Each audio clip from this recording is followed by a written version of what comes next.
Hello students, I am B L Chaudhary, team botany CLC Sikar. हाँ तो बेटा स्वागत है आपका लेक्चर नंबर 109 में। यस बेटा, तो प्रीवियस लेक्चर में अपन ने समष्टि घनत्व ज्ञात करने की जो मेथड्स थे, विधियाँ थी, और फिर पॉपुलेशन ग्रोथ और पॉपुलेशन ग्रोथ पर किन किन कारकों का प्रभाव होता है वो सारा अपन स्टडी कर चुके थे। और अब इस लेक्चर में बेटा अपन स्टार्ट करते हैं एक बहुत ही महत्वपूर्ण टॉपिक। वैसे पूरी इकोलॉजी महत्वपूर्ण है, यस बेटा, और इकोलॉजी का जो 13 चैप्टर ऑर्गेनिज्म एनवायरनमेंट है, उस चैप्टर का सबसे महत्वपूर्ण टॉपिक। और आप समझ रहे हैं बेटा कि ऐसा कोई ईयर नहीं 2013 2013 के बाद हमने पेपर सॉल्यूशन कर रखे हैं बेटा CLC यूट्यूब चैनल पे। CLC यूट्यूब चैनल पे इकोलॉजी नीट 2013 से लेकर 2019 तक इकोलॉजी फर्स्ट और सेकंड के नाम से पेपर सॉल्यूशन दे रखा है। बहुत अच्छा पेपर सॉल्यूशन है, तो आप चेक कर लीजिएगा 2013 से लेकर 19 तक इस टॉपिक से 100% एक क्वेश्चन आया है ना। यानी आप समझ रहे हैं कि इस टॉपिक से गारंटीड क्वेश्चन आया है। और ये टॉपिक आपका है बेटा population growth model. Population growth model,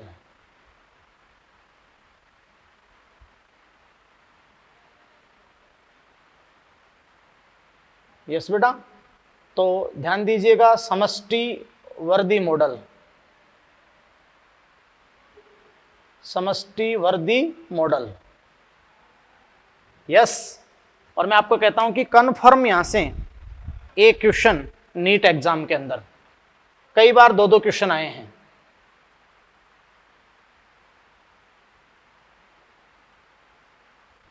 yes बेटा, पॉपुलेशन ग्रोथ मॉडल यानी अपन कहें बेटा समष्टि वर्दी प्रारूप या समष्टि वर्दी मॉडल, समष्टि वर्दी मॉडल, यस।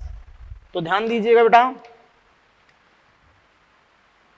आपको मैंने बताया कि बहुत ही इंपॉर्टेंट टॉपिक है और बहुत सारे क्वेश्चंस भी आपसे जो प्रीवियस ईयर के या एक्सरसाइज के वो इजी हो जाएंगे। तो बहुत ध्यान देकर बेटा पढ़िएगा। पॉपुलेशन ग्रोथ मॉडल, समष्टि वर्दी प्रारूप या समष्टि वर्दी मॉडल। तो आप जानते बेटा कि यह समष्टि वर्दी के विशिष्ट प्रारूप या प्रतिरूप को दर्शाती है। तो आप कहोगे बेटा कि यह समष्टि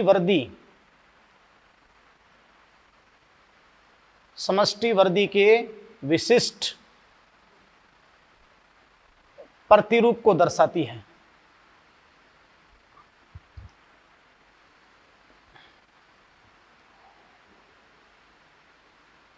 यस बेटा, तो इस समष्टि वर्दी के विशिष्ट प्रतिरूप को दर्शाती है।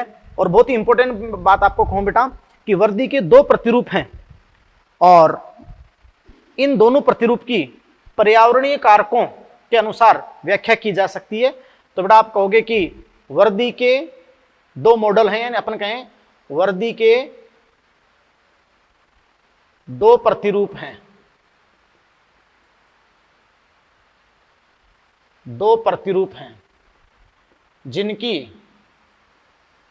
पर्यावरणीय कारकों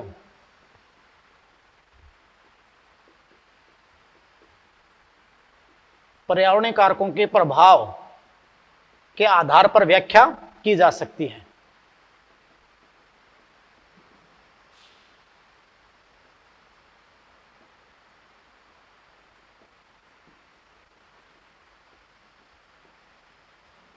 तो आप बेटा ध्यान दीजिए कि अपन कहते हैं कि वर्दी के दो प्रतिरूप है और इनकी पर्यावरणीय कारकों के प्रभाव के आधार पर व्याख्या की जा सकती है कि जो एनवायरमेंटल फैक्टर हैं वो कैसे सजीव की वर्दी पे प्रभाव डालते हैं और उसके आधार पर कैसे मॉडल या कैसे ग्राफी निरूपण आपका होता है। यस बेटा, तो बहुत ही इंपॉर्टेंट। सबसे फर्स्ट अपन यहाँ पर हेडिंग डालेंगे। फर्स्ट आपका जो वर्दी प्रतिरूप है वो है एक्सपोनेंशियल ग्रोथ। Exponential growth. तो देखिए बेटा कि जो एक्सपोनेंशियल ग्रोथ होती है, एक्सपोनेंशियल ग्रोथ, तो इसे अपन कहते हैं चरघातांकी वृद्धि, चरघातांकी वृद्धि, या मैं इसको कह सकता हूं गुणात्मक वृद्धि, गुणात्मक वृद्धि। यस बेटा, तो इसको आप कहते हैं चरघातांकी वृद्धि या गुणात्मक वृद्धि, मतलब एक्सपोनेंशियल ग्रोथ। देखिए बेटा ये बहुत ही इंपॉर्टेंट यस, एक्सपोनेंशियल ग्रोथ, चरघातांकी वृद्धि, गुणात्मक वृद्धि। क्लियर। देखो बेटा कि जो फर्स्ट आपका प्रतिरूप है तो ये वृद्धि की ज्यामितीय शैली भी कहलाती है, जियोमेट्रिक फैशन, जियोमेट्रिक फैशन। तो आप कहोगे कि यह वृद्धि की ज्यामितीय शैली, ज्यामितीय शैली, जियोमेट्रिक फैशन, ज्यामितीय शैली भी कहलाती है। बेटा 11th में वृद्धि जो प्लांट ग्रोथ फिजियोलॉजी है वहां वृद्धि आपने दो अंगगणितीय वृद्धि, अरिथमेटिक ग्रोथ पढ़ी और जियोमेट्रिक फैशन। जियोमेट्रिक फैशन में आपने, मैं साइड में बता दूं, जैसे ये एक सेल होती है, फिर दो से कितनी, 4, 8, 16, 32, 64, ऐसे एक जियोमेट्रिक फैशन आपने पढ़ा है ना। वहां आपने एक जियोमेट्रिक फैशन पढ़ा था कि जैसे सेल ये इस फॉर्म में है तो एक दोनों पुत्री कोशिकाएं विभाजनशील रहे और दोनों ही आगे विभाजनशील रहे, फिर आगे विभाजनशील रहे। क्लियर। तो ऐसे अपना बात रहा कि वहाँ इस फॉर्म में जो 2, 4, 8, 16, 32 ये तो था ना आपका ज्यामितीय शैली, जियोमेट्रिक फैशन। क्या था बेटा? Geometric fashion. तो यह वृद्धि, ये वृद्धि की ज्यामितीय शैली मतलब जियोमेट्रिक फैशन भी कहलाती है। कौन सी? एक्सपोनेंशियल ग्रोथ, चरघातांकी वृद्धि या गुणात्मक वृद्धि, है ना बेटा। बहुत ही इंपॉर्टेंट। आप समझ सकते हैं कि यह वृद्धि कब होती है बेटा। यह वृद्धि प्रकृति में कब देखने को मिलती है? जब संसाधन क्या हो? असीमित हो, मतलब भरपूर संसाधन हो। बात को समझ रहे हैं? तो बेटा आप कहते हैं कि यह वृद्धि जो तब होती है जब संसाधन असीमित हो। तो बहुत ही इंपॉर्टेंट लाइन यहां पर मैं लिखूंगा बेटा कि यह वृद्धि तब होती है जब संसाधन, तो सजीवों के लिए संसाधन क्या है बेटा? आहार मतलब भोजन, आहार व आवास, आहार व आवास यानी भोजन और आवास। तो यह वृद्धि तब होती है जब संसाधन असीमित हो, असीमित हो, अनलिमिटेड हो। यस बेटा, असीमित हो। बात को समझ रहे हैं यहाँ पे? तो आप जानते बेटा कि जब संसाधन असीमित हो, आपको पता है बेटा कि डार्विन ने ये बात कही थी कि जब सजीवों के लिए प्रकृति में संसाधन असीमित हो तो कोई भी पॉपुलेशन का प्रत्येक सजीव अपनी संतानोत्पत्ति की अधिकतम क्षमता का प्रयोग करेगा। आपको पता है ना? तो देख ध्यान से सुनना। आपने कहा बेटा कि यह वृद्धि तब होती है जब संसाधन यानी आहार व आवास असीमित हो। तो आप क्या कहोगे बेटा कि संसाधनों के असीमित होने से, संसाधनों के असीमित, अनलिमिटेड, असीमित होने से किसी पॉपुलेशन, कोई भी समष्टि है, कोई भी पॉपुलेशन है, किसी पॉपुलेशन का प्रत्येक सजीव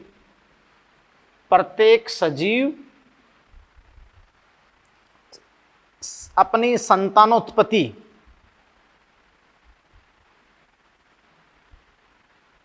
है ना बेटा, अपन कहेंगे कि संतानोत्पत्ति की अधिकतम क्षमता का प्रयोग करता है ना बेटा। यानी आप जानते हैं बेटा कि संतानोत्पत्ति की अधिकतम क्षमता का प्रयोग करता है। संसाधनों के असीमित होने पर किसी भी पॉपुलेशन का प्रत्येक सजीव अपने अधिकतम क्षमता से संतानोत्पत्ति करता है या अपनी संतानोत्पत्ति की अधिकतम क्षमता का प्रयोग करता है। और अपन बहुत इंपॉर्टेंट बात कहेंगे बेटा कि किसी भी सजीव के लिए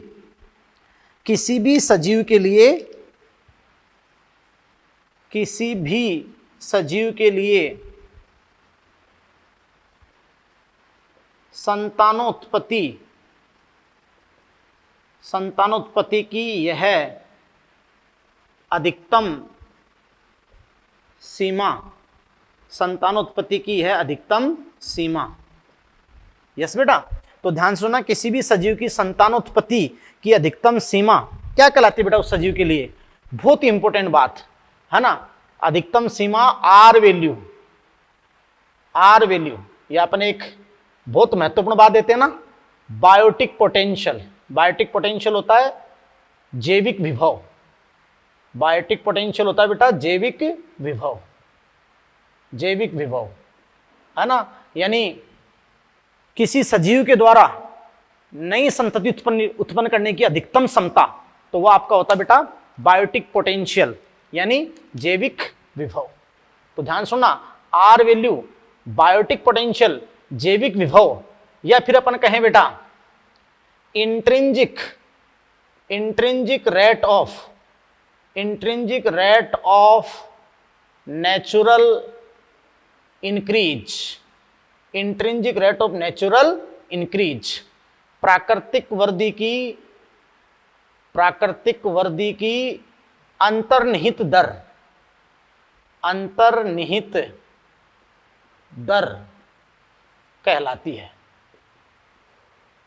यस बेटा, तो किसी भी सजीव की जो संतानोत्पत्ति करने की जो अधिकतम सीमा है, जो उसकी मैक्सिमम कैपेसिटी है, आप समझ सकते हैं बेटा कि अधिकतम सीमा आर वैल्यू, बायोटिक पोटेंशियल, उसका जैविक विभव, या फिर अपन कहें intrinsic rate of natural increase.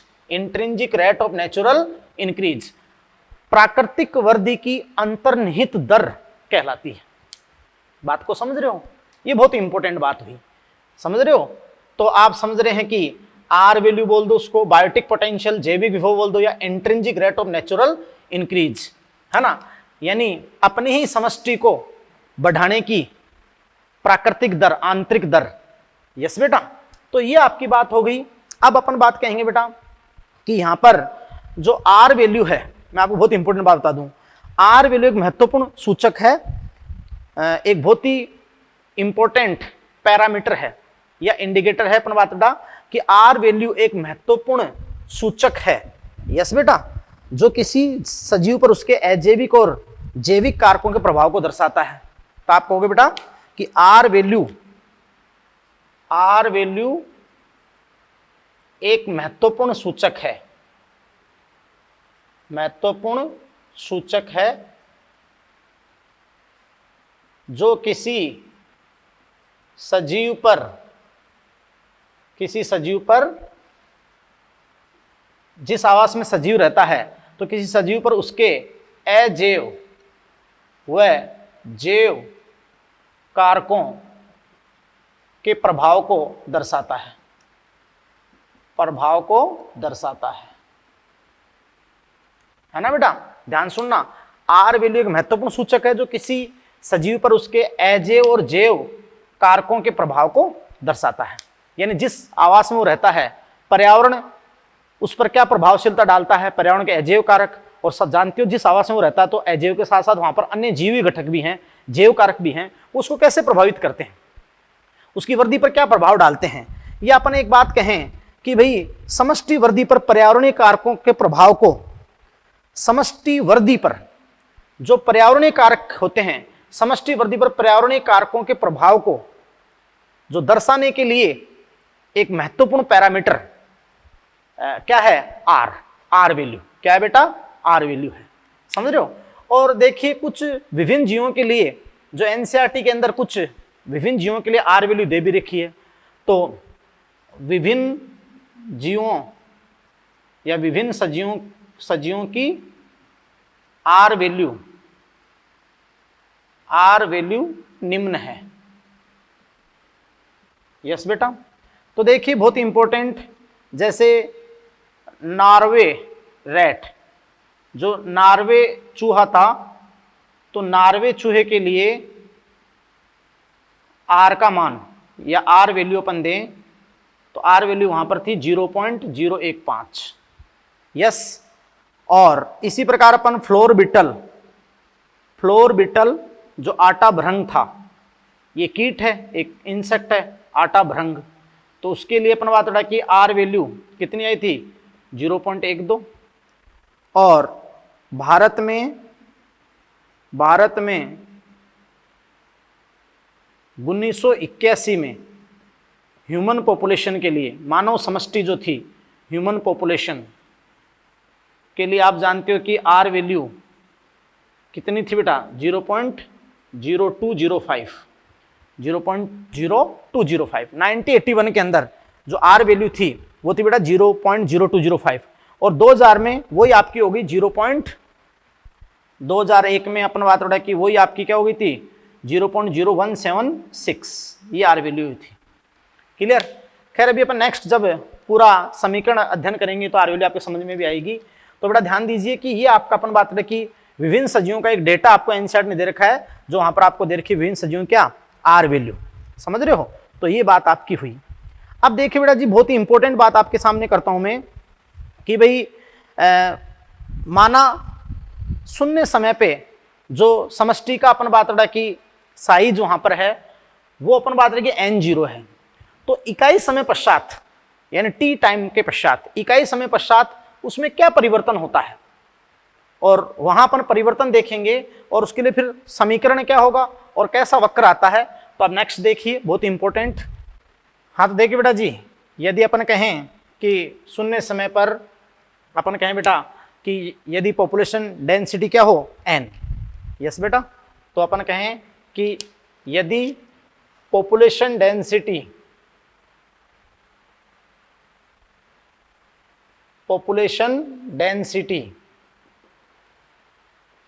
भाई शून्य समय पर तो n0, क्लियर? और बेटा आप अच्छे से समझ सकते हो कि वहां अपन जो बर्थ रेट होती है यानी प्रति व्यष्टि जन्म, तो अपन उसको किससे दर्शाया था बताओ? बर्थ रेट, जन्म दर प्रति व्यष्टि जन्म, तो बर्थ रेट को अपन ने दर्शाया था किससे? b से, क्लियर? और डेथ रेट तो प्रति व्यष्टि मृत्यु, तो उसको अपन ने किससे दर्शाया था? d से, यस बेटा। अब अपन कहें कि पॉपुलेशन डेंसिटी में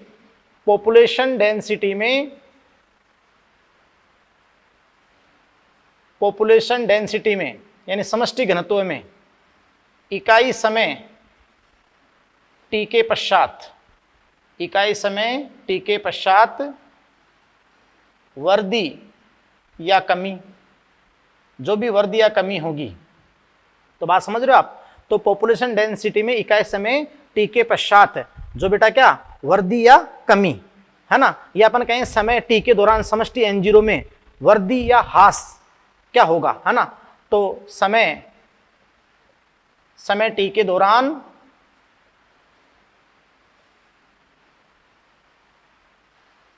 पॉपुलेशन डेंसिटी n0 में वृद्धि या ह्रास होगा। तो वृद्धि या ह्रास होगा इसका मतलब क्या होगा बेटा? परिवर्तन। वृद्धि या कमी या वृद्धि या ह्रास का मतलब क्या होगा? परिवर्तन। तो देखो परिवर्तन को अपन किससे दर्शाते हैं, है ना? आफ्टर टी टाइम परिवर्तन को अपन किससे दर्शाते हैं? तो dn अपॉन dt, तो अब dn अपॉन dt परिवर्तन हो गया, बराबर ये आप जानते हो कि जन्म दर और मृत्यु दर, तो b माइनस डी, ये तो होगा ना b माइनस डी इंटू क्या हो जाएगा n, तो dn अपॉन dt बराबर b minus D into n। अब बेटा आप अच्छे से समझ सकते हो कि यहां अगर मैं b बराबर d, भाई ये दो ही तो कारक हैं जो प्राकृतिक वृद्धि को प्रभावित करते हैं, और सबसे आप जानते हो b माइनस डी बराबर क्या हो जाएगा? r वैल्यू, प्राकृतिक वृद्धि की इंट्रिंसिक दर। तो आप जानते हो कि b माइनस डी बराबर क्या हो जाएगा? r value. तो आपके सामने समीकरण क्या हो जाएगा बेटा? बहुत ही इंपॉर्टेंट हो जाएगा। समीकरण आपका हो जाएगा dn अपॉन dt, और समीकरण आपका हो जाएगा dn अपॉन dt बराबर rn। dn अपॉन dt बराबर क्या हो जाएगा बेटा? rn। अब देखिए यहां पर r क्या है? r क्या है किसी भी समष्टि के लिए? तो अपन कहेंगे intrinsic rate of natural increase. अपन कहेंगे बेटा कि r यहां पर क्या है? Intrinsic rate of natural increase, ये आप कहोगे r, intrinsic rate of natural increase. यानी अपन कहें बेटा कि किसी प्रजाति के द्वारा, किसी प्रजाति के द्वारा, प्रजाति के द्वारा अपनी ही जनसंख्या को बढ़ाने की इंट्रिंसिक दर या आंतरिक दर, आंतरिक दर। और यहां एन क्या है, तो अपन एन के लिए क्या बोलेंगे, एन, तो एन आपका है population, population at time T. तो बेटा एन क्या है, पॉपुलेशन एट टाइम टी, समझ रहे हो। तो आपके सामने समीकरण क्या आ गया, dn अपॉन dt बराबर क्या आ गया बेटा, rn, यस, और ये ग्रोथ रेट का। और आप जानते हो बेटा ये समीकरण ज्यामितीय वृद्धि को बताता है ना। अपन बहुत इंपॉर्टेंट बात कहें कि, बहुत इंपॉर्टेंट यहां पर बात कहेंगे कि यह समीकरण, यह समीकरण ज्यामितीय वृद्धि को बताता है, ज्यामितीय वृद्धि को बताता है, या चरघातांकी वृद्धि को बताता है ना बेटा। और अपन कहेंगे इसका मतलब चरघातांकी, चरघातांकी वृद्धि का, चरघातांकी वृद्धि का समाकलित रूप। तो बेटा आप जानते हो कि इंटीग्रल फॉर्म, इंटीग्रल फॉर्म उसका समाकलित रूप क्या होगा। अगर अपन समाकलन के रूप में उसका समीकरण देना चाहें तो आप समझ सकते हो कि उसका समीकरण क्या होगा बेटा, एन टी, समीकरण क्या होगा बेटा, एन टी, और बराबर अपन बात करें बेटा कि एन जीरो ई की पावर आर टी, ई की घात क्या, आर टी। तो ये आप जानते हो कि इसका इंटीग्रल फॉर्म होगा, समाकलित रूप। अब इस समाकलित रूप में अगर अपन कहें बेटा कि एन टी बराबर, आपने कहा कि एन जीरो और ई की पावर आर टी, तो आप जानते हो कि एन टी, तो एन टी क्या है, समय टी के पश्चात, टी के पश्चात समष्टि घनत्व है, समष्टि घनत्व है, यस बेटा। और एन जीरो क्या है, तो शून्य समय पर आप जानते हैं कि समष्टि घनत्व है, यस बेटा। और यहां अगर अपन बात करें ई की, तो ई क्या है बेटा, प्राकृतिक, प्राकृतिक लघु गुणकों का जो लोगरिथम होती है, लघु गुणकों का आधार है ना बेटा। तो आप अच्छे से पढ़ते हो जो मतलब फिजिक्स या मैथ में, भाई प्राकृतिक लघु गुणकों का जो आधार होता है ना, 2.71, आप समझ सकते हो ना, 2.71 8 to 8 ये आपका होता है। तो ये आपका इस वर्दी का समाकलित रूप होगा, इस वर्दी का अपन बात रहे कि इंटीग्रल फॉर्म होगा, यस बेटा। अब ध्यान दीजिए भाई, इस प्रकार संसाधनों के असीमित होने पर, इस प्रकार संसाधनों के असीमित होने पर बेटा, जब संसाधन असीमित हों, संसाधनों के असीमित होने पर, यानी भोजन और आवास जब असीमित हों, तो आप जानते हो कि इस प्रकार संसाधनों के असीमित होने पर चरघातांकी यानी ज्यामितीय चरघातांकी वृद्धि प्रदर्शित होती है, प्रदर्शित होती है, तथा जे आकार का वर्दी वक्र प्रदर्शित होता है, जे आकार का वर्दी वक्र प्राप्त होता है, अपन कह दें प्राप्त होता है, यानी इसका परिणाम क्या है, जे आकार का वर्दी वक्र। क्यों बेटा, जब संसाधन भोजन और आवास असीमित हैं तो वहां पर्यावरण के जो सारे कारक हैं, जो प्रतिरोध देने वाले कारक हैं, वो सामान्यतः इस पे काम नहीं करेंगे। तो आप जानते हो कि एक्सपोनेंशियल चरघातांकी वृद्धि आपकी प्रदर्शित होगी।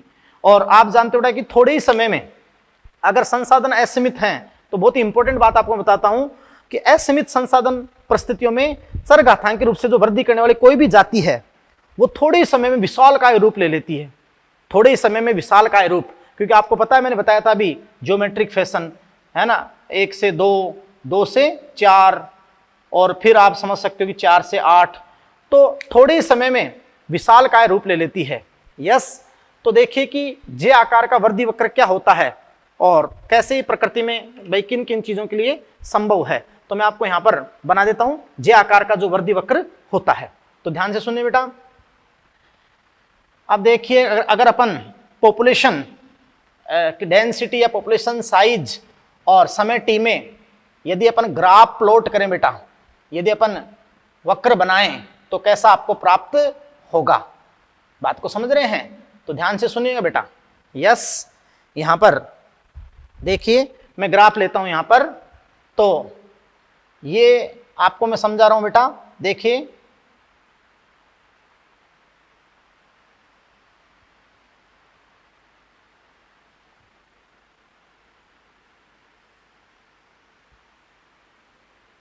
हाँ भाई, तो देखिए यहां आपके सामने जो ग्राफ प्लॉट करूंगा बहुत इंपॉर्टेंट। तो देखिए बेटा, ये टाइम टी, तो समय ये बढ़ रहा है, संसाधन असीमित हैं, और ये आप जानते हो कि पॉपुलेशन का साइज जिसको आपने कैपिटल एन से रिप्रेजेंट किया है। सही बेटा। अब संसाधन असीमित हैं और आपने कहा कि प्रत्येक सजीव अपनी संतान उत्पत्ति की अधिकतम सीमा का प्रयोग करेगा। यस बेटा, लेकिन आप जानते हो प्रारंभ में कोई भी जीव अपने आवास में पहले एडेप्ट होता है, अनुकूलित होता है, या अपने माध्यम में पहले अनुकूलित होता है। तो प्रारंभ में आप जानते हो बेटा कि वहां धीमी वृद्धि होगी। प्रारंभ में आप अच्छे से जानते हो कि वहां पर क्या होगी बेटा, धीमी वृद्धि, है ना, और स्लो ग्रोथ होगी। यस, तो अपन कहेंगे बेटा कि प्रारंभ में वहां पर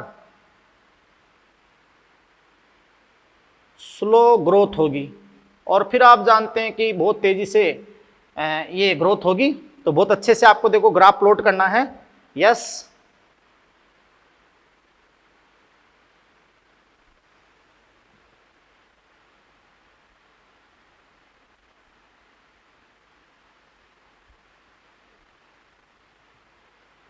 यस, तो देखो बेटा इस पर प्रकृति का नियंत्रण नहीं आ रहा है।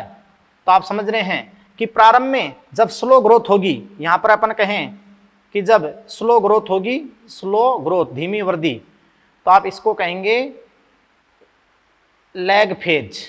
क्या कहेंगे? Lag phase. यानी जे आकार के वृद्धि वक्र में दो ही फेज होते हैं, लैग फेज, स्लो ग्रोथ, धीमी वृद्धि होगी। ये बात को समझ रहे हैं? तो आप समझ रहे हैं, देखो लैग फेज, क्लियर। और उसके बाद आप जानते हो देखो कि बहुत तेजी से प्लॉट हो रहा है ग्राफ। यस, और अपन कहें बेटा तो देखिए कि बहुत कम समय में ही वो बहुत विशालकाय रूप समष्टि ले रही है, विशालकाय रूप ले रही है। तो ये आप जानते हो बेटा कि इसको आप कहते हैं लॉग फेज। क्या कहते हैं? Log phase. लॉग फेज या एक्सपोनेंशियल फेज ये आपका है, लॉग फेज या एक्सपोनेंशियल फेज आपका है। यस बेटा, लेकिन देखो बहुत इंपॉर्टेंट बात मैं आपको बताता हूं कि यहां अगर मान लो प्रतिकूल परिस्थिति के कारण आप जानते हो कि ऐसे विशालकाय रूप ले लेती है, तो यहां प्रतिकूल परिस्थिति के कारण अचानक समष्टि में तेजी से गिरावट भी हो सकती है। आया ना? तो यहां पर लिखेंगे कि प्रतिकूल परिस्थिति के कारण अचानक समष्टि में तेजी से गिरावट, तेजी से गिरावट। बात को समझी? क्लियर बेटा?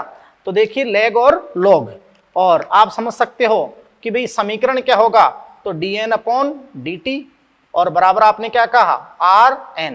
आपने अच्छे से दर्शा दिया कि r क्या है, intrinsic rate of natural increase, किसी प्रजाति के द्वारा अपनी ही जनसंख्या को बढ़ाने की आंतरिक दर, और n क्या है बेटा, पॉपुलेशन एट टाइम t। तो आपका यहां पर हो गया dn/dt बराबर क्या हो गया, rn। बात को समझ रहे हैं?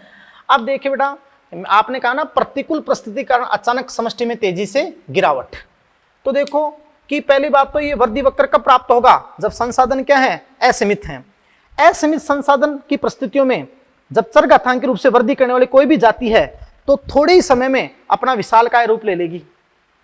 और फिर आप हो सकता है कि बेटा बहुत इंपॉर्टेंट आपको लाइन बताऊं जो एनसीईआरटी की, कि फिर बेटा हो सकता है कि ऐसी समष्टि के लिए पर्यावरणीय प्रतिरोध अचानक प्रभावी हो जाए। भाई जब तक संसाधन असीमित हैं तब तक तो पर्यावरणीय प्रतिरोध नहीं है, तो ये जे सैप। लेकिन मान लो कि पर्यावरणीय प्रतिरोध, जो पर्यावरण के प्रतिरोध हैं वो अचानक प्रभावी हो जाएं या संसाधन समाप्त हो जाएं, क्योंकि वो तो बहुत भयानक रूप से विस्फोटक वर्दी है, तो संसाधन समाप्त हो जाएं, उसी को कहा गया है प्रतिकूल परिस्थिति। तो उस कारण से फिर ये तेजी से गिर भी सकता है, तेजी से गिर भी सकता है। बात को समझे? क्यों बेटा? एक बात बताऊं मैं आपको, क्योंकि संसाधन प्रकृति में असीमित होना वैसे संभव नहीं है, और कोई संसाधन असीमित भी हैं तो वो देर सबेर में मतलब सीमित हो जाएंगे, है ना। लेकिन ये ग्राफ कब देखने को मिलता है, तो मैं आपको बता दूं बेटा कि ये जो जे आकार का वर्दी वक्र है, बहुत इंपॉर्टेंट मैं आपको बात बताता हूं कि जो जे आकार का वर्दी वक्र है, इसका मैं सबसे इंपॉर्टेंट बात आपको बताऊं कि छोटे जीव जैसे ये बहुत ही छोटे जीव का मतलब यहां से सूक्ष्म जीव है ना बेटा। तो सूक्ष्म जीव जैसे बैक्टीरिया, फंजाई मतलब जीवाणु, कवक, या एल्गी, जैसे होता है ना एल्गल ब्लूम, सेवाली ब्लूम होता है, एल्गी, सेवाल, तो ये छोटे जीव सूक्ष्म जीव से बैक्टीरिया, फंजाई, एल्गी के लिए ही प्राप्त होता है, या थोड़े समय के लिए, जैसे आप वर्षा ऋतु, जैसे बरसात हो जाती है फिर वो लाइट जलाते हैं तो खूब सारे इंसेक्ट आते हैं ना, बहुत सारे कीट आते हैं, लेकिन थोड़े समय बाद में आप जानते हो कि वो विस्फोटक वर्दी करके फिर गिर जाएगी, है ना, क्योंकि फिर संसाधन समाप्ति की ओर है ना। तो छोटे जीव, सूक्ष्म जीव, बैक्टीरिया, फंजाई, एल्गी के लिए प्राप्त हो सकता है, या वर्षा ऋतु में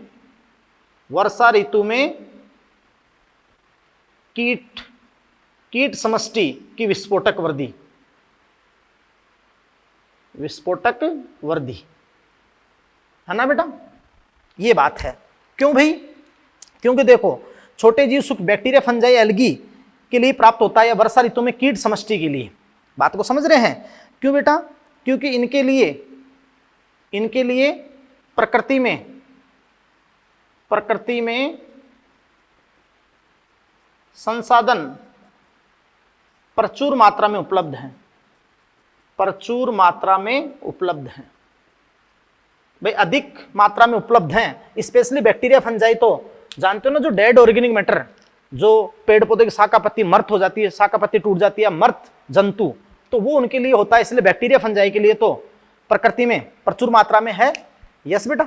और ऐसे ही कुछ समय के लिए वर्षा ऋतु में कीट का आपका हो सकता है, क्योंकि पर्यावरण में इनके लिए अपन कहें कि अधिक संसाधन है तो पर्यावरणीय प्रतिरोध इन पे काम नहीं करेगा, तो लैग और लॉग यानी बहुत जल्दी बड़ा आकार, समष्टि का बड़ा आकार ले लेगी। लेकिन वो तो अपन कभी कभी कहते हैं कि फिर कभी कभी पर्यावरणीय प्रतिरोध काम कर जाए, या फिर संसाधन भाई इतना विशाल का रूप ले लेगी तो फिर संसाधन कम पड़ जाए, जैसे कीट फिर मरते हैं, कम पड़ जाए तो फिर प्रतिकूल परिस्थिति में अचानक तेजी से क्या कर सकता है, गिर सकता है। बात को समझे? और बेटा देखो कि ये वक्र कभी भी शून्य से प्रारंभ नहीं होगा, सामान्यतः शून्य से नहीं होगा, क्योंकि कोई ना कोई तो साइज हो गए ना, तो ये शून्य से प्रारंभ नहीं होता है। ये शून्य से तो तभी प्रारंभ होता है जब प्राथमिक अनुक्रमण, मैंने बताया था, आगे बताऊंगा, अनुक्रमण समझाऊंगा, कि पहले से कुछ भी नहीं हो और वो पहले जीव से वो समष्टि स्टार्ट हो, शुरू हो, तब आपका शून्य से स्टार्ट होता है, वरना ये शून्य से स्टार्ट नहीं होता है। यस बेटा। तो ये वक्र शून्य से प्रारंभ नहीं होता है, यहां लिख दे अपन कि वक्र शून्य से प्रारंभ नहीं होता है। भाई शून्य से प्रारंभ तो तभी होगा जब प्राथमिक अनुक्रमण हो, यानी एकदम नग्न क्षेत्र और वहां कोई पहले से कोई भी प्रकार की जाति नहीं हो, और फिर पहले सजीव से अपनी पॉपुलेशन बढ़े, तब ये शून्य से होगा, वरना शून्य से नहीं होगा। तो ये आपका देखो जे आकार का वर्दी वक्र या चरघातांकी वर्दी प्रारूप, और उसके लिए समीकरण आपकी क्या होगी, dn/dt बराबर rn, और ये क्या हो गया, किसी प्रजाति के द्वारा अपनी जनसंख्या को बढ़ाने की आंतरिक दर, बोलो, और ये पॉपुलेशन एट टाइम t। दो ही फेज होते हैं इसमें, पहले आवास के अनुकूलन के दौरान स्लो ग्रोथ तो लैग, और फिर केवल लॉग फेज। यस, जब जे आकार प्राप्त हो गया आपका। हाँ, पर्यावरण प्रतिरोध होता नहीं है, लेकिन वो नोट आपके सामने आ गया कि भाई ऐसी समष्टि में पर्यावरणीय प्रतिरोध अचानक प्रभावी हो जाए या संसाधन समाप्त हो जाएं, यानी अचानक से प्रतिकूल परिस्थिति आ जाए, तो फिर तेजी से गिर जाता है, डिक्लाइनिंग, गिर जाता है ना। और ये बात अभी देखो और ज्यादा समझ में आएगी जब आप नेक्स्ट अपन वर्दी वक्र पढ़ेंगे। ये तो पहला आपने पढ़ ली एक्सपोनेंशियल ग्रोथ, एक्सपोनेंशियल ग्रोथ। अब अपन नेक्स्ट जो लॉजिस्टिक संभार वर्दी तंत्र होता है, तो देखिए बेटा अब अपन नेक्स्ट वर्दी वक्र पढ़ते हैं जो बहुत इंपॉर्टेंट है, और उसे सारी बातें आपके सामने क्लियर हो जाएगी। तो आप देखिए बेटा सेकंड जो प्रतिरूप है, तो सेकंड प्रतिरूप आपका यहां पर है लॉजिस्टिक ग्रोथ। लॉजिस्टिक ग्रोथ आपका है बेटा, logistic growth.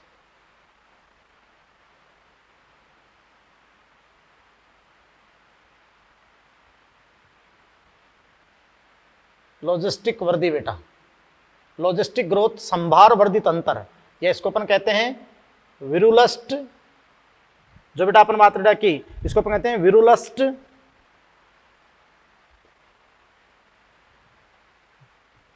विरुलस्ट Perl growth, विरुलस्ट Perl growth.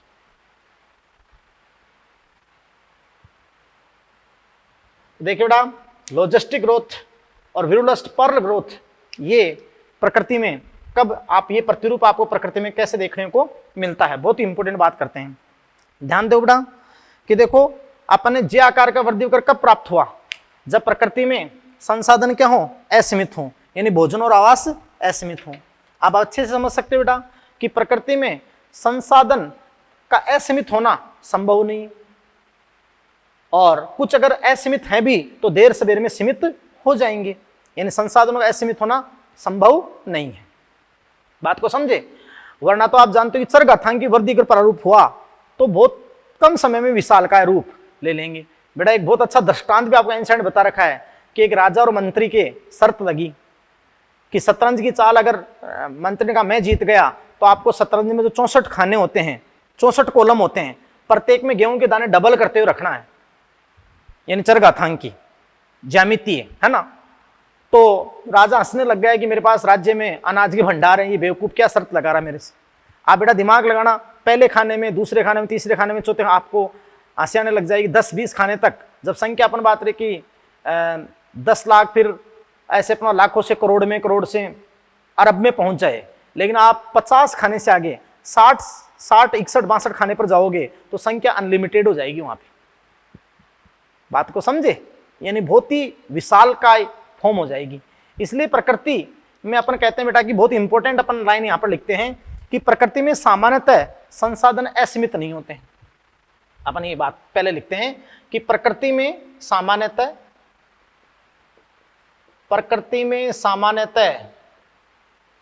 संसाधन असीमित नहीं होते हैं। यस बेटा, तो प्रकृति में सामान्यतः संसाधन असीमित नहीं होते हैं। इसका मतलब क्या होते हैं, सीमित। बात को समझे। और अपन कहें कि सीमित संसाधन होंगे तो फिर आप देखो, अतः इन सीमित संसाधनों के लिए, अतः इन सीमित संसाधनों के लिए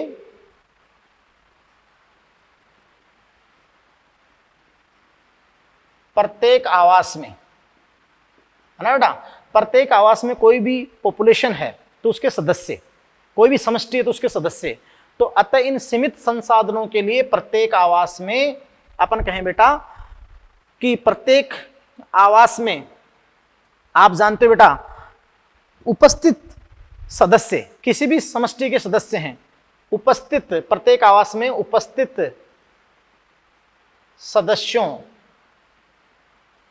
सदस्यों के मध्य प्रतिस्पर्धा, मतलब कंपटीशन होता है, प्रतिस्पर्धा होती है।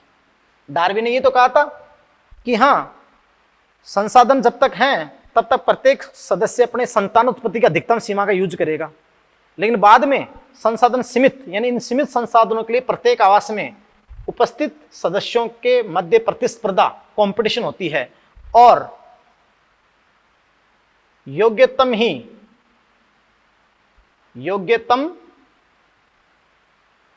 योग्यतम सदस्य ही जीवित रहेगा। यानी वो कहते हो ना सर्वाइवल ऑफ फिटेस्ट, योग्यतम की उत्तरजीविता, सर्वाइवल ऑफ फिटेस्ट। बात को समझे? तो आपने कहा कि योग्यतम सदस्य ही क्या रहेगा बेटा, जीवित रहते हैं। अब प्रत्येक आवास में देखो बेटा, प्रत्येक आवास में जितने जो संसाधन हैं आप समझ सकते हो कि उन पर एक निश्चित संख्या में जीव निर्भर रह सकते हैं। तो बहुत अपन बात करते हैं कि प्रत्येक आवास में उपस्थित संसाधनों पर एक निश्चित संख्या में जीव निर्भर रह सकते हैं। यस बेटा, तो प्रत्येक आवास में उपस्थित संसाधनों पर एक निश्चित संख्या में ही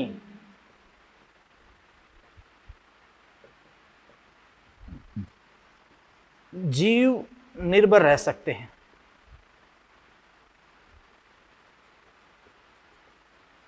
बात को समझे? प्रत्येक आवास में जो भी संसाधन है सीमित हैं, तो एक निश्चित संख्या में उन पर जीव निर्भर रह सकते हैं। यस बेटा, और इसे किसी जाति के सदस्यों के लिए, अगर इसको भाई एक निश्चित संख्या के रूप में निर्भर रह सकते हैं, तो इसे किसी जाति के सदस्यों के लिए, किसी पॉपुलेशन के मेंबर के लिए उस आवास की वहन क्षमता, कैरिंग कैपेसिटी कहते हैं। तो फिर आप क्या कहोगे बेटा, इसे किसी जाति के सदस्यों के लिए उस आवास की वहन क्षमता,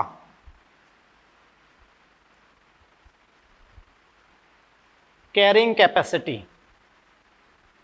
कैरिंग कैपेसिटी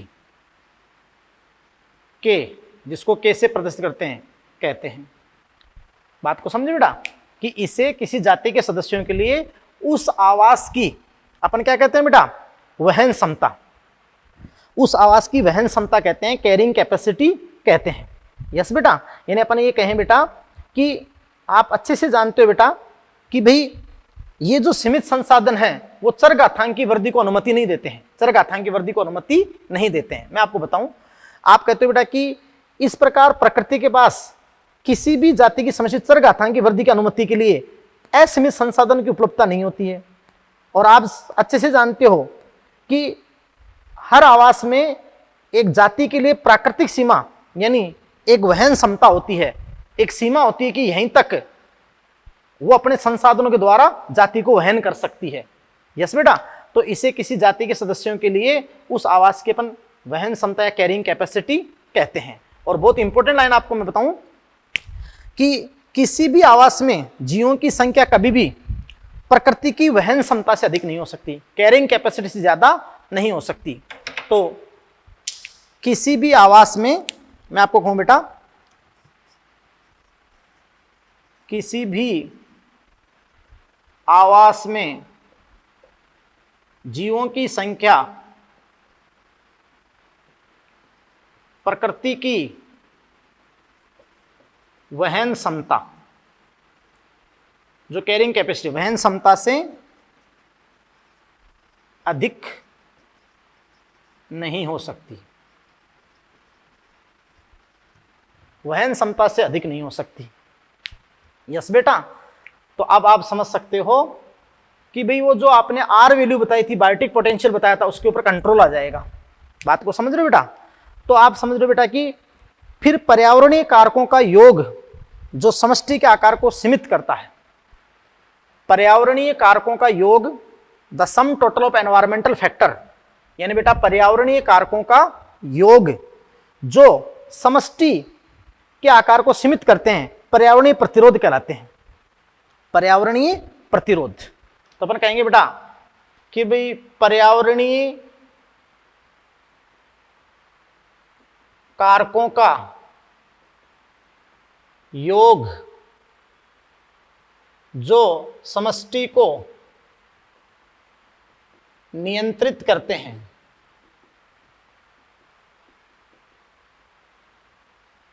पर्यावरणीय प्रतिरोध कहलाता है। पर्यावरणीय प्रतिरोध यानी बेटा एनवायरमेंटल रेजिस्टेंस।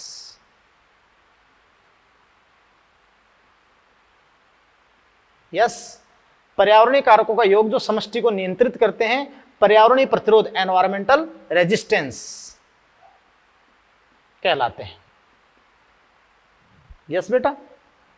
और आप जानते हो कि भाई फिर एक निश्चित सीमा पर जाकर समष्टि की वृद्धि स्थिर हो जाती है ना। और अपन कहते हैं कि समष्टि में वृद्धि के साथ, बहुत इंपॉर्टेंट बात आपको बताऊं कि भाई पर्यावरणीय प्रतिरोध समष्टि के आकार में वृद्धि के साथ बढ़ जाता है। पर्यावरणीय प्रतिरोध जो एनवायरमेंटल रेजिस्टेंस है, पर्यावरणीय प्रतिरोध समष्टि के आकार में वृद्धि के साथ बढ़ जाता है। भाई प्रतिस्पर्धा बढ़ी जाएगी ना, तो आप जानते हो कि पर्यावरणीय प्रतिरोध समष्टि में आकार में वृद्धि के साथ बढ़ जाता है। और आप जानते हो बेटा कि जो पर्यावरणीय प्रतिरोध का जीवी क्षमता पर, यानी जो बायोटिक पोटेंशियल है, आर वैल्यू है ना, जो मैंने आपको बायोटिक पोटेंशियल बताया था, तो पर्यावरणीय प्रतिरोध का बायोटिक पोटेंशियल जो जैविक विभव है, बायोटिक पोटेंशियल जैविक विभव, जैविक विभव यानी आर वैल्यू पर नियंत्रण, कंट्रोल, नियंत्रण आप K-N/K द्वारा प्रदर्शित करते हैं, द्वारा प्रदर्शित करते हैं। यस बेटा, ये बहुत इंपॉर्टेंट बात आई कि पर्यावरणीय प्रतिरोध का बायोटिक पोटेंशियल यानी जैविक विभव पर नियंत्रण आप किसके द्वारा, K-N/K। अभी अपन जब ग्राफ बनाएंगे तो आपको समझाएंगे कि कैसे आर पर K-N/K का नियंत्रण आता है और कैसे इससे बहुत अच्छे अच्छे क्वेश्चंस आपके सामने बनते हैं। फिर देखो बेटा, बहुत ही इंपॉर्टेंट, इस वृद्धि के लिए मैं आपको जो समीकरण की बात करूंगा यहां पर, तो ध्यान से सुनना। यानी जो सिग्मोइड वृद्धि वक्र होगा, है ना बेटा, एस आकार का वृद्धि वक्र। और आप जानते हो बेटा कि जो ये लॉजिस्टिक ग्रोथ है, लॉजिस्टिक वृद्धि में आप जानते हो कि सिग्मोइड आकार यानी एस आकार का वृद्धि वक्र प्राप्त होगा, वृद्धि वक्र प्राप्त होगा। और देखना कि सिग्मोइड वृद्धि वक्र में क्या क्या स्टेजेज, क्या क्या आपकी स्टेजेज आती हैं, कौन कौन से चरण सिग्मोइड वृद्धि वक्र में आपके सामने आएंगे, और वृद्धि के जो चरण आएंगे फिर कैसे समष्टि के साइज बढ़ने के साथ पर्यावरणीय प्रतिरोध बढ़ जाएगा, और आप जानते हो कि कैसे एक जगह जाकर समष्टि स्थिर हो जाएगी, और वो स्थिर वहां हो जाती है जहां वहन क्षमता आ जाती है, कैरिंग कैपेसिटी आ जाती है, पोषण क्षमता आ जाती है। तो आपके सामने किस आकार का वृद्धि वक्र प्राप्त होगा, सिग्मोइड। तो देखिए आप सिग्मोइड वृद्धि वक्र। नेक्स्ट तो देखिए बेटा, सिग्मोइड वक्र, सिग्मोइड वक्र या इसको अपन कह सकते हैं एस शेप, एस आकार का वक्र, सिग्मोइड वक्र। तो अपन एक बात कहते हैं कि देखो यहां अगर अपन ग्राफ प्लॉट करें तो कैसे आपका ग्राफ प्राप्त होगा। तो यहां पर वही अपन बात करें बेटा, जो एक्स एक्सिस पे और वाई एक्सिस पे, बहुत इंपॉर्टेंट वे से देखना बेटा। यस, तो देखिए बेटा कि अपन टाइम टी और ये पॉपुलेशन साइज जो है या पॉपुलेशन डेंसिटी है। यस बेटा, तो आप समझ रहे हैं ये पॉपुलेशन, ये कैपिटल एन, तो ये ग्राफ प्लॉट कर रहे हो। तो अपन एक लाइन बोलते हैं बहुत इंपॉर्टेंट, वो आप, इसको मैं पूरा ग्राफ में बता रहा हूं, आप लिख भी सकते हैं कि संसाधनों के सीमित होने पर, मतलब रिसोर्सेज क्या हो, लिमिटेड। यस, है ना, तभी तो अपन ने क्या कहा था, लॉजिस्टिक ग्रोथ मॉडल, है ना बेटा, कि आपने कहा था कि संसाधनों के सीमित होने पर किसी भी पॉपुलेशन के सदस्य, यस बेटा, संसाधनों के सीमित होने पर किसी भी पॉपुलेशन के सदस्य प्रारंभ में तो आप जानते हो वो अपने आवास में सीमित, आवास में अनुकूलित होंगे। तो प्रारंभ में अपन बात करें बेटा, कि वो धीमी वृद्धि यानी लैग फेज। यस बेटा, तो प्रारंभ में वो धीमी वृद्धि यानी क्या बेटा, लैग फेज। और फिर आप जानते हो बेटा एसिलरेशन फेज, एसिलरेशन फेज, फिर डी आप कहोगे डिसेलरेशन फेज, अभी आपको बताऊंगा मैं, है ना बेटा। और फिर आप जानते हो कि एक स्थिति पर जाकर वो अनंत स्पर्शी यानी स्थिर आपका हो जाएगा। यस, ये लो जी, क्लियर। तो बेटा ध्यान से सुने कि संसाधनों के सीमित होने पर किसी पॉपुलेशन के सदस्य प्रारंभ में धीमी वृद्धि लैग फेज, जब वो माध्यम में अनुकूलित होते हैं, यस, तो लैग फेज। फिर माध्यम में अनुकूलित हो गए तो एक बार के लिए तो उनके लिए संसाधन है, बात को समझे। तो आप समझ रहे हैं कि एसिलरेशन फेज, ये यहां पर आपका आ जाएगा एसिलरेशन फेज, एसिलरेशन फेज आ जाएगा त्वरण अवस्था, त्वरण अवस्था। यस बेटा। और फिर आप देखिए कि यहाँ जो आपका वृद्धि वक्र शो कर रहा है, तो फिर आप जानते हो कि एसेलरेशन के बाद डी एसेलरेशन आपका शो कर रहा है, डी एसेलरेशन शो कर रहा है। यस, तो यहाँ देखिए डीसेलरेशन मतलब मंदन, मंदन आप बात कर रहे हैं, क्लियर। और ये इस स्थिति को अपन कह सकते हैं बेटा लॉग फेज, लॉग फेज। और फिर आप जानते हो कि पॉपुलेशन डेंसिटी, पॉपुलेशन डेंसिटी जब आप समझ सकते हो कि वहन क्षमता पर पहुंच जाती है, वहन क्षमता पर, तो आप समझ रहे हैं कि यानी पोषण क्षमता पर पहुंच जाती है, पोषण क्षमता पर पहुंच जाती है। तो आप देख रहे हैं बेटा कि पोषण क्षमता पर पहुंचने पर जो पॉपुलेशन डेंसिटी यहां पर एसिम्पोटेट यानी स्थिर हो रही है, क्या हो रही है बेटा, स्थिर। तो ये आपकी क्या है, के पोषण क्षमता, क्लियर। तो इसको अपन बोलते हैं बेटा, जो ये आपका फेज आपका यहां पर है, इसको अपन बोलते हैं एसिम्पोटेट, एसिम्पोटेट फेज यानी अनंत स्पर्शी, अनंत स्पर्शी मतलब स्थिर हो गए यहां पे जाकर, बात को समझे, क्योंकि प्रकृति की वहन क्षमता से आगे वृद्धि पॉसिबल नहीं है। यस बेटा। तो देखिए आप, अपन एक बहुत इंपॉर्टेंट बात कहते हैं कि जब संसाधनों के सीमित होने पर किसी पॉपुलेशन के सदस्य प्रारंभ में धीमी वृद्धि लैग फेज दर्शाते हैं। प्रारंभ में धीमी वृद्धि होती है, लैग फेज, स्लो ग्रोथ मैंने आपको बताया था, स्लो ग्रोथ, धीमी वृद्धि, प्रारंभ में धीमी वृद्धि स्लो ग्रोथ प्रदर्शित करते हैं, क्योंकि वो आवास में अनुकूलित होंगे। उसके बाद की बात है संसाधनों का था ना, तो लैग फेज, स्लो ग्रोथ। उसके बाद अब वो अनुकूलित हो गए तो वहां संसाधन है, तो आप समझ रहे बेटा कि उसके पश्चात एसिलरेशन फेज, एसिलरेशन होता है धनात्मक त्वरण, धनात्मक त्वरण यानी पॉपुलेशन का साइज एक बार के लिए बढ़ेगा, अच्छे से बढ़ेगा। फिर आप जानते हो कि बढ़ेगा और सदस्य ज्यादा बढ़ने लग जाएंगे। तो मैंने आपसे कहा था कि पॉपुलेशन का साइज जैसे ही बढ़ता है तो जो पर्यावरणीय प्रतिरोध है वो भी उसके साथ साथ बढ़ता है। तो जैसे ही बढ़ेगा धनात्मक त्वरण, लॉग, लॉग फेज, धनात्मक त्वरण, अब साइज बढ़ गया तो आप जानते हो कि संसाधन सीमित हैं, तो उन सदस्यों के मध्य प्रतिस्पर्धा होने लग गई, प्रतिस्पर्धा होने लग गई तो मंदन आ गया, डिसेलरेशन फेज, मंदन, ये डिसेलरेशन फेज, बात को समझ रहे बेटा, है ना। ये डिसेलरेशन फेज, मंदन आ गया, क्लियर, थोड़ा मंदन। जानते हो ना, साइकिल को जीरो से आप पैडल देकर बढ़ाते हो तो धनात्मक त्वरण, फिर आप ब्रेक लगा रहे हो, ब्रेक आ रहे हैं, पर्यावरण के कारकों का वहां नियंत्रण आ रहा है, पर्यावरणीय प्रतिरोध का प्रभाव आ रहा है, तो ब्रेक, तो डिसेलरेशन फेज, मंदन।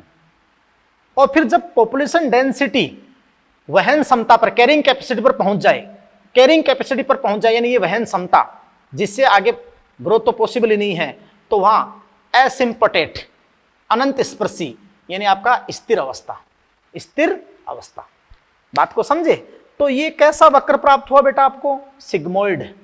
कैसा वक्र प्राप्त हुआ बेटा? सिग्मोइड कर्व, यानी एस आकार, एस आकार। बात को समझ रहे हैं? क्लियर? अब बेटा जी देखो, यहां सीधी सी बात है कि इसका मतलब यहां इस वक्र के लिए जो समीकरण होगा, इस वक्र के लिए बेटा जो आपके पास में समीकरण आएगा, वो समीकरण क्या आएगा? क्योंकि पॉपुलेशन डेंसिटी वहन क्षमता के पर पहुंचने पर स्थिर हो जाती है, स्थिर, अनंत स्पर्शी, एसिम्पटेट हो जाती है। तो यहां देखो बेटा क्या आएगा आपका समीकरण? तो समीकरण यहां पर बनेगा कि आपके पास में था ना dn upon dt, dn upon dt बराबर क्या? Rn। तो ये तो कब था? जब चर घातांकी हो, संसाधन असीमित हो, लेकिन संसाधनों के सीमित होने पर उसके ऊपर कंट्रोल आ जाएगा। और कंट्रोल किसका आएगा? ये प्रकृति का नियंत्रण आ गया, k माइनस एन अपॉन के। तो dn अपॉन dt बराबर Rn और k माइनस एन अपॉन के। यस बेटा, यानी ये उन पर्यावरणीय कारकों का योग है, उन पर्यावरणीय कारकों का योग, the sum of environmental factor, जो पॉपुलेशन की साइज को नियंत्रित करते हैं, कंट्रोल करते हैं, और इनको कहते हैं पर्यावरणीय प्रतिरोध, यानी प्रकृति का किसी समष्टि के ऊपर नियंत्रण है। तो ये आ गया k माइनस एन अपॉन के। यस बेटा, और आपने कहा था कि जो ये जैसे जैसे पॉपुलेशन का साइज बढ़ता है तो पर्यावरणीय प्रतिरोध भी उसके साथ साथ बढ़ता है। और अपन ये भी कहा था कि किसी समष्टि के बायोटिक पोटेंशियल पर इन्फ्लुएंस ऑफ एनवायरमेंटल रेजिस्टेंस, यानी पर्यावरणीय प्रतिरोध का प्रभाव किस पर? बायोटिक पोटेंशियल पर। उसको आप किससे रिप्रेजेंट करते हैं? तो उसको आप रिप्रेजेंट करते हैं k माइनस एन बाई के से। बोलो, तो आपका आ गया ना प्रकृति का नियंत्रण, dn अपॉन dt बराबर Rn k minus N upon K. अगर इसको मैं आगे हल करूं, इसको मैं अगर आगे हल करूं बेटा, तो dn अपॉन dt बराबर Rn, यहां मैं लघुत्तम k को ले लूं, यस, तो 1 माइनस एन बाई क्या हो जाएगा? कि 1 माइनस एन बाई के। यस बेटा, तो आप समझ सकते हैं कि 1 माइनस एन बाई के हो गया, 1 माइनस एन बाई के। यस बेटा, और ये पता है कि कब वो जीरो हो जाएगा? तो 1 माइनस एन बाई के अगर ये दोनों इकाई हो जाएं, मान लो 5/5, तो जितना ये बराबर होंगे उतनी लोअर न्यूमेरिकल वैल्यू आएगी, निम्न न्यूमेरिकल वैल्यू, उतना ही रेजिस्टेंस क्या होगा? हाई। तो ये दोनों अगर इकाई हो जाएं तो मान लो 5/5 1, 1 माइनस 1 क्या हो जाएगा? 0 हो जाएगा। बात को समझे? तो 1 माइनस एन बाई के। ये आपका बेटा इससे रिलेटेड कई बार आपके क्वेश्चंस आ गए, कई बार क्वेश्चन आ गए। तो ये आपका बेटा है सिग्मोइड वर्दी वक्र, सिग्मोइड वर्दी वक्र है, एस शेप कर्व है। अब सुनो बेटा, प्रकृति में अधिकांश जो बड़े जंतु हैं, ये अधिकांश जंतुओं के लिए संसाधन क्या है? सीमित ही हैं। प्रकृति में अपन कहेंगे बेटा कि प्रकृति में अधिकांश सजीवों के लिए, प्रकृति में अधिकांश सजीवों के लिए संसाधन सीमित ही हैं। भाई संसाधनों का असीमित होना संभव नहीं है बेटा, है ना। ये अपन कहेंगे बड़े जीवों की समष्टि के लिए तो 100% संसाधन क्या है? सीमित है। और सीमित है तो हर आवास की एक वहन क्षमता होती है, यानी उस आवास के संसाधन उस समष्टि के सदस्यों की कितनी संख्या को ज्यादा ज्यादा वहन कर सकते हैं, तो लास्ट वहन क्षमता होती है। उस वहन क्षमता से आगे वृद्धि, फर्दर ग्रोथ पॉसिबल नहीं है ना। No further growth possible beyond carrying capacity, उस वहन क्षमता से ज्यादा ग्रोथ पॉसिबल नहीं है। इसलिए तो प्रारंभ में लैग, फिर धनात्मक त्वरण, फिर मंदन डिसेलरेशन, और फिर जैसे ही समष्टि घनत्व है वहन क्षमता पर पहुंच जाता है तो स्थिर। तो तुम बहुत सारे जंतुओं की समष्टि जब से तुमने जन्म लिया है, जो प्रकृति में अपन मानव का नियंत्रण करके घर में पालते हैं, बकरी का पालन करें, वो बढ़ सकती है, लेकिन प्रकृति में खुले में जैसे आप डॉग पॉपुलेशन को देख रहे हो, कुत्तों की समष्टि को देख रहे हो, या कोई भी पॉपुलेशन आप देख रहे हो, तो वो स्थिर हैं, वो मैक्सिमम संख्या ले चुके हैं, अब उनमें ज्यादा बढ़ोतरी नहीं है, क्योंकि वो किस पे आ गए, कैरिंग कैपेसिटी, वो आवास उतनी संख्या में धारण कर सकता है। तो बार बार समझा रहा हूं कि वहां पर आते फिर स्थिर एसिम्पोटेट, और यहां आप जानते हो आर 0 हो जाता है, यानी यहां पर बी माइनस डी का अंतर क्या आता है, 0 आता है। तो ये बहुत अच्छा क्वेश्चन भी आपको दे रखा है आपके मॉड्यूल के अंदर। तो प्रकृति में अधिकांश सजीवों के लिए संसाधन क्या है, सीमित ही हैं, और बड़े जंतुओं के लिए तो संसाधन क्या है बेटा, सीमित ही है ना। तो कैरिंग कैपेसिटी के पोषण क्षमता है। और एक बार क्या एम्स में क्वेश्चन आया, एम्स अब तो एक हो गया, वरना पहले एम्स में क्वेश्चन आया कि ऐसे ग्राफ दे दिया एस आकार का सिग्मोइड, और ग्राफ देकर यहां पर के नहीं लिखा, यहां पर ए दे दिया, तो बताओ कि ए क्या है, तो ए उसका कैरिंग कैपेसिटी है, या इसको अपन पोषण क्षमता, पोषण क्षमता भी कह सकते हैं। क्या कह सकते हैं बेटा, पोषण क्षमता। और ये आपके सामने मैंने पूरा समीकरण ये आ गया ना, इस आर पे कंट्रोल आ गया ना, के माइनस एन अपॉन के का, और 1 माइनस एन बाई के, और आप जानते हो कि ये 1 माइनस एन अपॉन के ये हो गया ना, इन दोनों को अपन इकाई कर दें तो क्या हो जाता है, 0। बात को समझ रहे हो ना। और प्रकृति में अधिकांश सजीवों के लिए संसाधन क्या है, सीमित। संसाधनों का असीमित होना संभव नहीं है, और कहीं पर असीमित है तो अपन बार बार करें कि देर सवेरे में सीमित हो जाएंगे। यस बेटा, यहां देखिए एक मैं बहुत इंपॉर्टेंट एग्जाम्पल अब आपके सामने लेता हूं, कि एक बहुत इंपॉर्टेंट एग्जाम्पल मैं आपके सामने लेता हूं बेटा, कि प्रयोगशाला में आपने वहां कहा था ना कि जीवाणु कवकों का प्रकृति में जे आकार का हो सकता है बेटा, लेकिन अगर आप प्रयोगशाला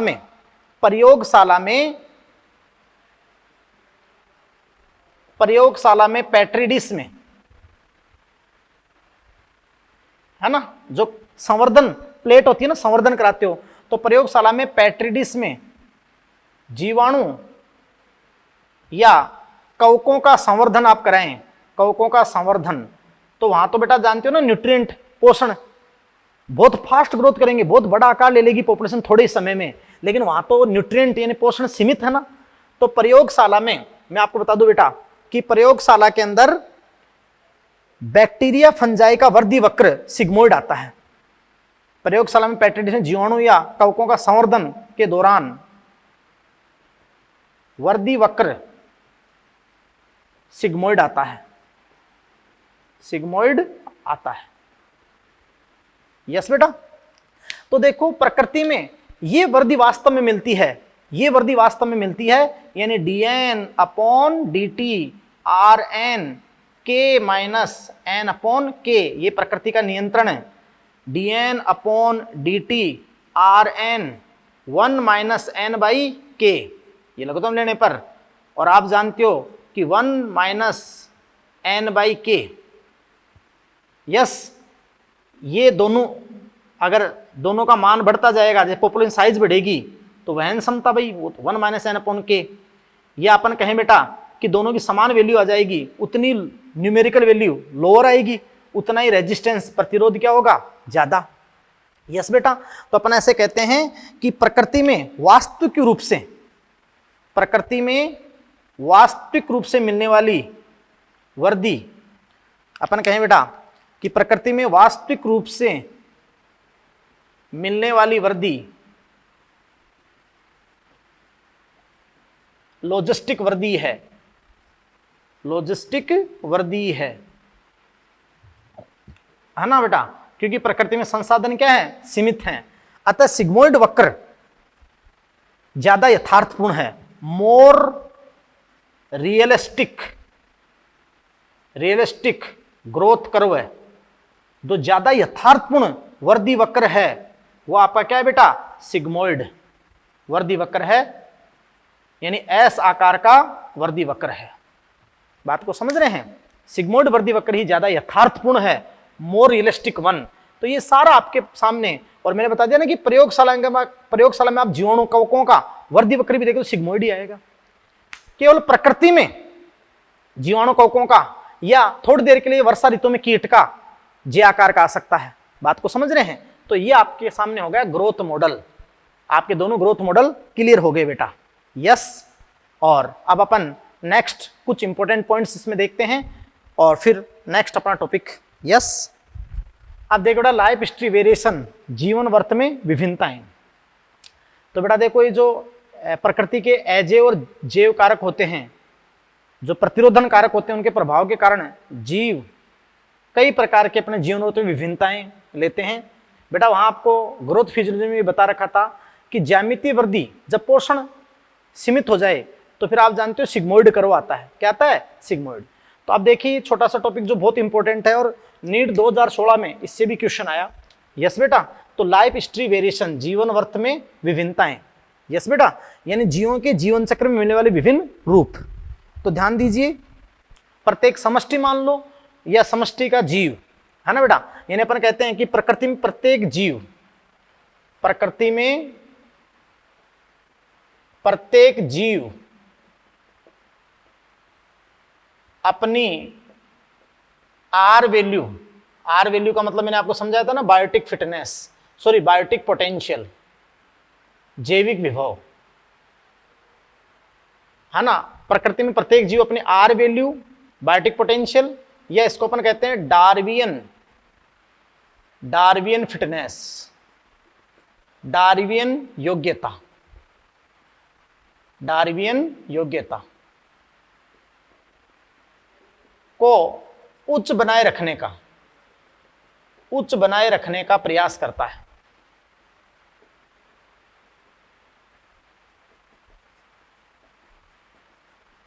उच्च बनाए रखने का प्रयास करता है। हमेशा वो प्रयास करेगा कि उसकी डार्विन फिटनेस या बायोटिक पोटेंशियल, मतलब जो जैविक विभव है, संतानोत्पत्ति करने की जो दर है, वो उच्च बनी रहे। तो उच्च बनाए रखने का प्रयास करता है ना बेटा। अतः इसके आवास में उपस्थित आप जानते हो कि जो विभिन्न अपन यहां लिखते हैं बेटा कि अतः इसके आवास में उपस्थित विभिन्न जैविक व अजैविक प्रतिरोधन कारकों, विभिन्न जैविक व अजैविक प्रतिरोधन कारकों के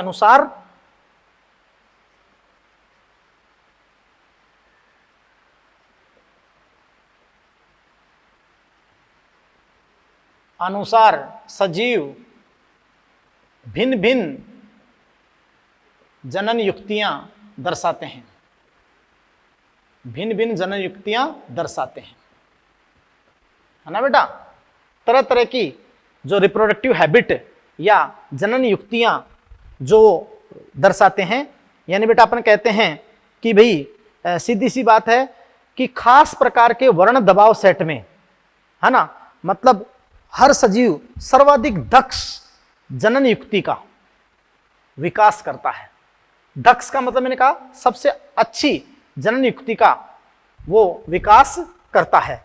जैसे अपन कहें बेटा, यहां पर देखो सबसे पहले उसका जो एक तो आपका होगा प्रजनन आदत, ब्रीडिंग हैबिट, क्या उसकी प्रजनन आदत, ब्रीडिंग हैबिट।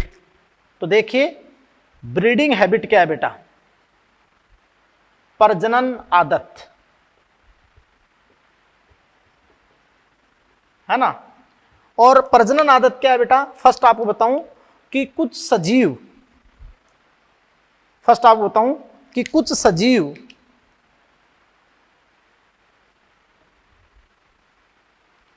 जीवन में केवल एक बार संतानोत्पत्ति